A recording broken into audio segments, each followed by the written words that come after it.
Et nous sommes de retour au plateau pour la suite de cette émission. Nous abordons notre troisième sujet. Nous parlons à présent du Sénégal. Polémique après des propos d'un ministre conseiller qualifiant les tirailleurs de traîtres au Sénégal. Ce sont des propos sur des tirailleurs qui font beaucoup parler 3 semaines après la commémoration officielle du massacre de Thiaroye. Dans un entretien accordé à Fafa TV, le ministre conseiller à la présidence de la République, Cheikh Oumar Diagne, a qualifié les tirailleurs sénégalais de traîtres.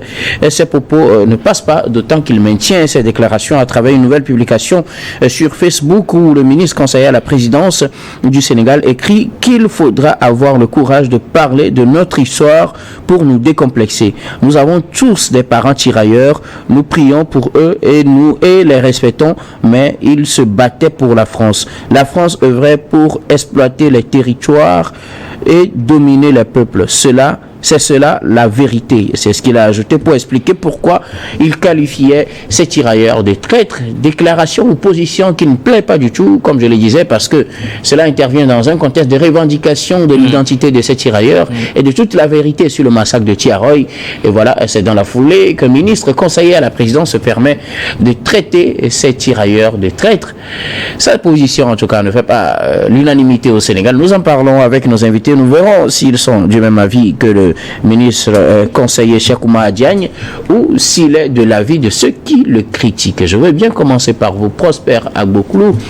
Les tirailleurs sénégalais, on les connaît, ils ne sont pas seulement d'origine sénégalaise, c'est toutes ces colonies françaises d'Afrique qui ont envoyé leurs combattants combattre de gré ou de force, des fois, aux côtés de la France.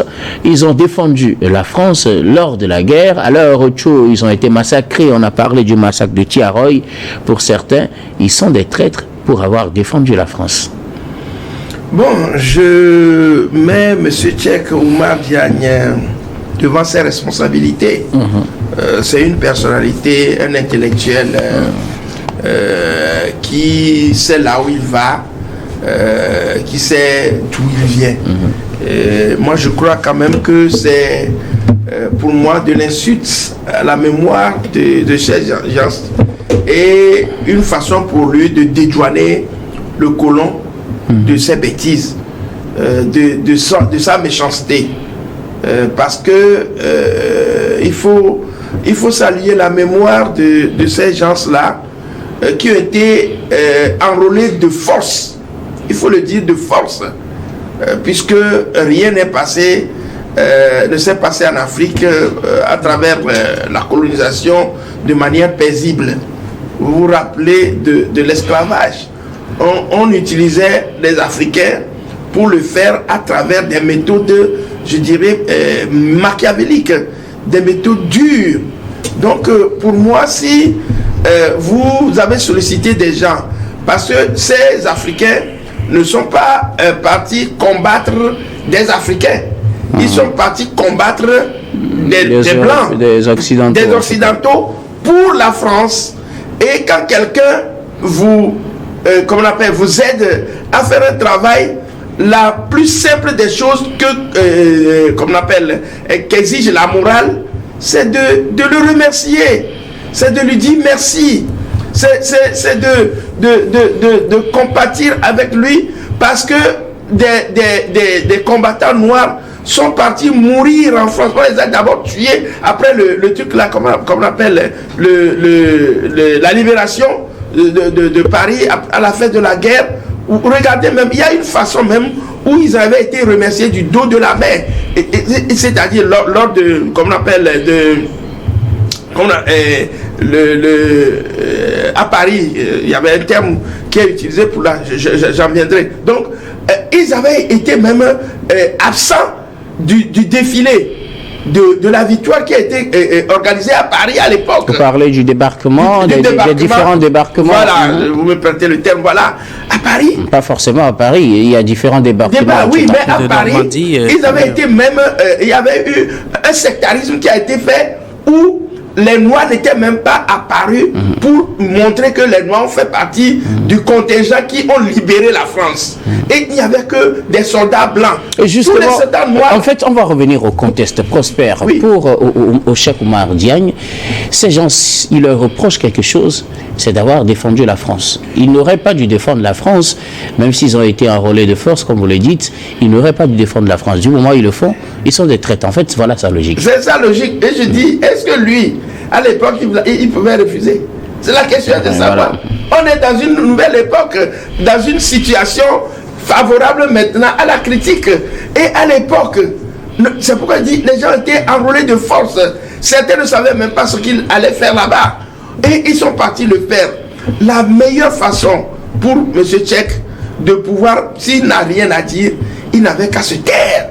Il ne pouvait pas. Et c'est pourquoi certains disent que la France-Afrique continue par, comme on appelle, prendre d'autres canons. Vous voyez à peu près, cette façon de dire les choses dédouane complètement la puissance coloniale pour dire que ce sont les Noirs eux-mêmes qui sont massacrés. Qui a donné l'ordre pour qu'on tire? Qui a remis les armes aux gens? Et vous vous rappelez à l'époque, si vous refusez, vous n'obtempérez pas aux décisions, aux vœux du maître colon, vous êtes décapité même, tué, massacré. Et on voit combien de fois, on parle de Congo belge, on parle de la Namibie, ce que les Allemands sont venus faire là-bas, les Belges ont fait, la France un peu partout. Je crois quand même que moi je suis contre les propos de M. Tchèque, vu encore qu'il est proche du pouvoir sénégalais, il est conseiller, ministre conseiller à la présidence. Vous savez, ce sont des facteurs, à mon avis, qui s'alternent. Le refus, par exemple, du chef d'état-major de laisser partir l'armée française et les propos de Tchèque, pour moi, font partie d'une même pensée. Et à partir de là, je crois que les Africains doivent comprendre que ce ne sont que les Africains qui peuvent sauver l'Afrique. Tels propos, je crois quand même, n'arrangent pas la situation. Vous n'êtes pas du même avis que Cheikh Oumar Diagne. Ces tirailleurs ne sont pas donc des traîtres, selon vous. Dieudonné Sewonou, est-ce que ces tirailleurs, il faut les considérer comme des traîtres parce qu'ils ont combattu aux côtés de la France, parce qu'ils ont contribué à libérer la France lors de la Deuxième Guerre mondiale, ou plutôt est-ce Cheikh Oumar Diagne qui n'est pas dans la logique, parce qu'il estime que ces tirailleurs, qu'ils soient venus du Sénégal ou d'ailleurs, ont contribué à quelque part à renforcer la France, ce qu'ils n'auraient pas dû faire, et c'est pourquoi il les traite, il les qualifie de traîtres. Vous savez, Guillaume, entre 1914 et 1918, c'est vrai que 160 250 hommes, qu'on appelait généralement les tirailleurs, ont été recrutés et 1000 ou alors 134 000 ont été déployés sur différents fronts, théâtres de guerre, et les résultats, nous les avons aujourd'hui. C'est d'abord une amertume pour nous en tant qu'Africains de constater que nos grands-parents ont été utilisés comme un bouclier humain ou alors des chairs à canon. Ou combattants. Non, bouclier humain. Vous savez, ce n'est pas pour rien qu'on les appelait tirailleurs. L'essentiel, c'est qu'ils soient devant. Ce que les gens ne comprennent pas. Pourquoi est-ce qu'on les mettait devant? Parce que c'est des gens qui n'ont pas trop la maîtrise de ce qu'ils ont entre leurs mains. Mais pourtant, on les renvoie au front. Et l'essentiel, c'est qu'ils commencent par tirer dans l'air. Et les vrais combattants même sont derrière. Il faut tuer d'abord les Noirs. Tuer d'abord ces Africains avant de descendre sur les vrais hommes, entre guillemets, selon les Occidentaux. C'est déjà un canage qu'on a orchestré. Et ce sont nos grands-parents qui ont été à cette boucherie-là. C'est une honte, et puis c'est de l'amertume qu'on garde aujourd'hui dans le cœur. Mais revenons sur les propos de ce ministre sénégalais. En soi, est-ce que je le condamne tout de suite? Je le condamne parce qu'on est en train de gérer une amertume en tant qu'Africain. Ce n'est plus le moment de venir au mieux le couteau dans cette plaie dont on est en train de souffrir. Mais de l'autre côté, je pense que sa pensée est beaucoup plus profonde que l'amertume que l'Afrique ne ressent aujourd'hui à l'égard de cette histoire.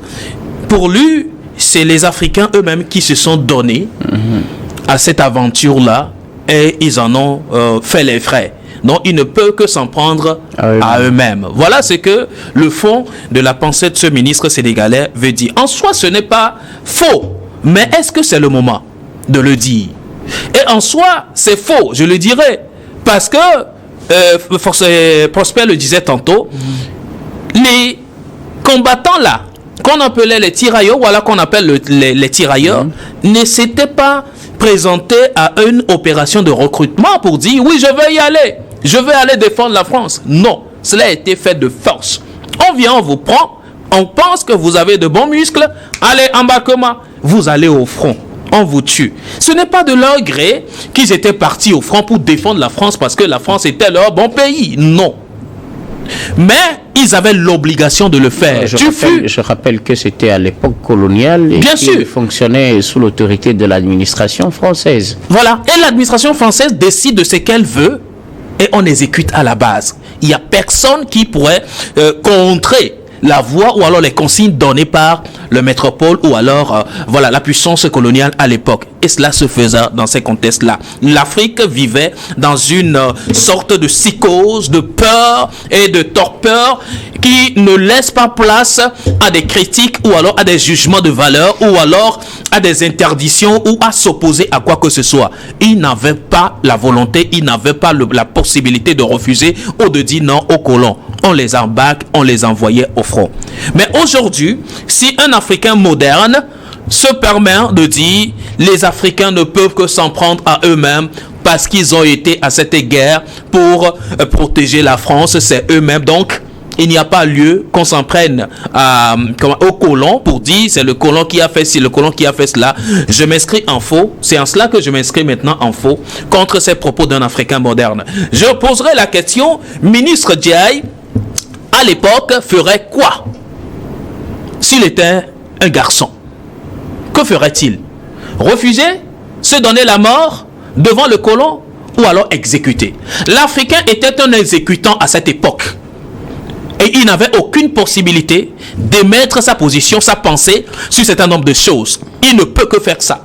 Mais si l'enfant de ce patriarche, de ce monsieur qu'on a utilisé comme un objet au fond aujourd'hui, un descendant de ces hommes-là, de ces martyrs-là, peut tenir des propos aussi graves contre la mémoire de ces combattants, ces battants. Moi j'allais dire, ils sont des battants, ils ne sont pas des combattants. C'est des battants, ils se sont battus contre la mort parce qu'ils ne savaient pas ce qui les attendait.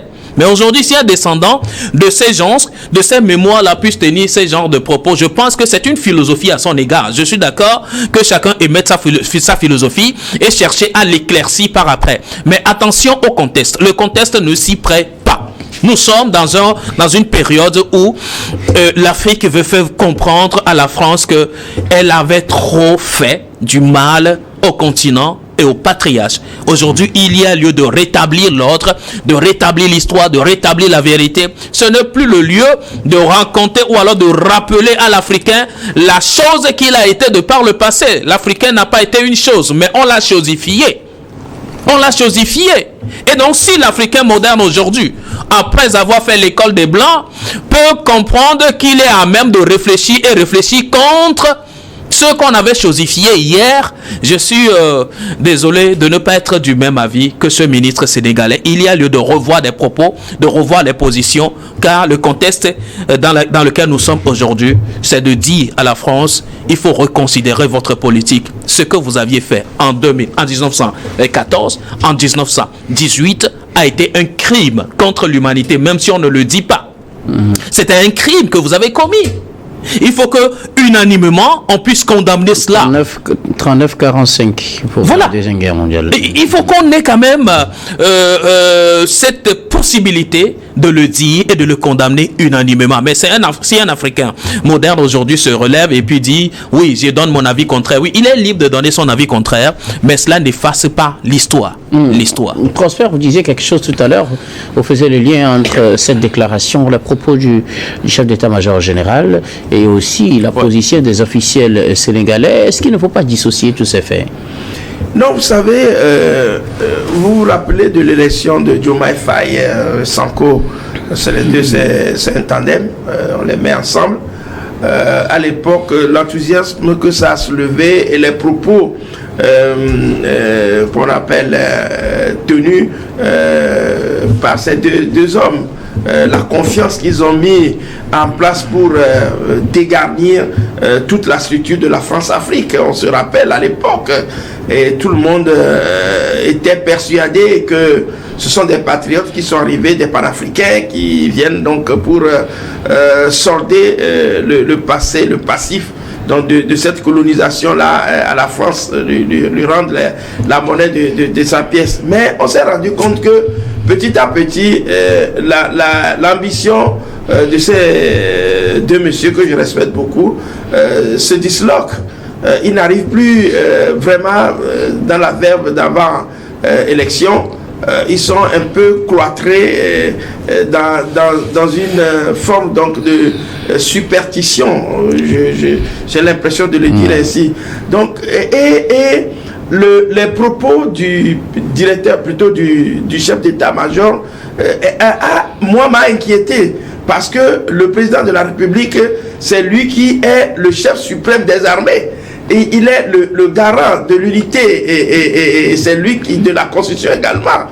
Et quand lui il dit quelque chose et que c'est le chef d'état-major qui vient le dire, ça veut dire que le chef d'état-major est dans les sérails normalement du pouvoir et il est sous le président de la République. Donc ce qui veut dire que l'élève est plus autoritaire que le maître. Et puis à côté de lui, un ministre qui fait partie de son gouvernement, qui est encore un conseiller de si près. On ne peut pas dissocier les deux. À mon avis, les propos du ministre sont dictés de quelque part.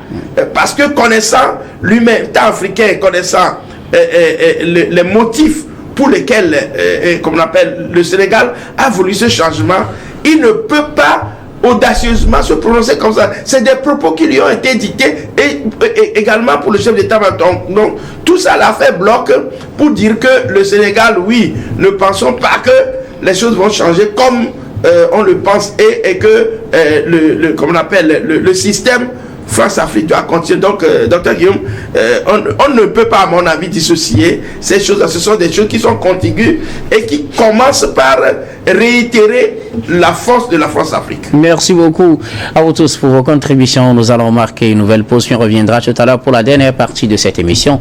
Dernière partie que nous allons bien évidemment consacrer au Togo.